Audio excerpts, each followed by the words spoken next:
If you have an anxious attachment style and you find yourself emotionally activated because of the memes I post on the picture app, take a walk with me. I'm about to give you some information that you've probably never heard before or even thought of. And when you hear this, I want you to sit with it for a little bit and reflect on it. You often see the love avoidant as the only person in the relationship that is avoiding. And it makes sense to you because you can see it and you feel it.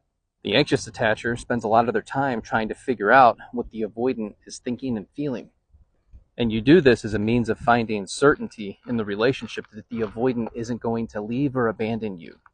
But what if I told you that your behavior in reaction to the avoidant also brings out avoidance in you? And right now you're going, I'm not avoidant. I give and I give and I give, and I just don't get it back from the other person. And what I'm about to say is going to cut deep.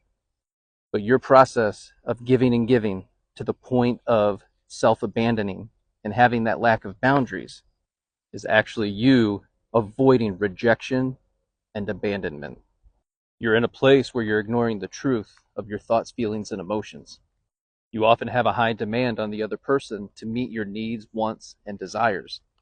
And the simplest example I can give is this constant need for communication and validation through text messages, regardless of what's going on in the other person's life, what they're experiencing, or even if they're at work. This is a common relationship dynamic with first responders. And what you have to remember is that your first responder may not have the emotional capacity in that moment to give you that 30 seconds, because that's always the argument. You have 30 seconds to text me back, which completely discounts the high physical, mental, and emotional demands of the job.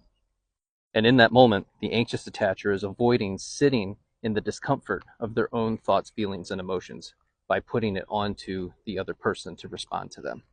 So what's the solution? Everybody's going to say go to therapy, which is great. Go to therapy. But solving a problem is never just one thing.